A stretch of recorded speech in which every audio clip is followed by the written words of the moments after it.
നമസ്കാരം. മലയാളത്തിൻ്റെ പ്രിയ കഥാകാരനും നോവലിസ്റ്റുമായ MD വാസുദേവൻ നായരുടെ ഒരു മനോഹരമായ രചനയാണ് തന്ത്രക്കാരി.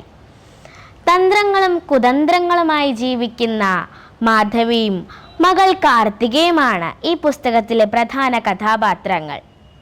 ഈ പുസ്തകം മുതിർന്നവർക്കും കുട്ടികൾക്കും ഒരുപോലെ ഇഷ്ടപ്പെടുന്നതാണ്. വിജയപുരം എന്ന നാട്ടിൽ പണ്ട് ടെലിഫോണുകളോ കമ്പികളോ ഒന്നും തന്നെ ഇല്ലായിരുന്നു.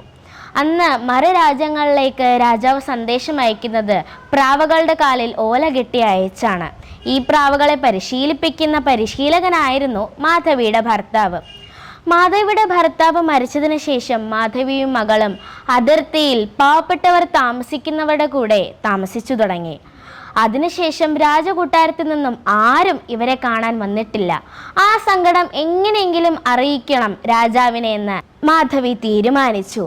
അങ്ങനെ രാജാവിനെ അറിയിക്കാൻ വേണ്ടി ഒരുപാട് തന്ത്രങ്ങൾ മാധവി ചെയ്യുകയാണ്. ഇവരെ പിടിക്കാൻ കണ്ടുണ്ണിക്കും അധിപൻ ഗോപാലനും രാജാവ് ചുമതല നൽകുകയാണ്. ഇവർക്ക് സംഭവിക്കുന്ന അബദ്ധങ്ങളാണ് ഈ കഥയിലുള്ളത്. ഒരുപാട് തന്ത്രങ്ങൾ മാധവി രാജ്യത്ത് ചെയ്യുകയാണ്. അതിനുശേഷം മകൾ കാർത്തിയും ഇതുപോലെ അധിപൻ ഗോപാലനെയും സൈന്യത്തെയും കൊടുക്കുന്നുണ്ട്. അവസാനം എങ്ങനെയൊക്കെയോ മാധവി കണ്ടുണ്ണിയുടെ കയ്യിൽ പെടുകയാണ്.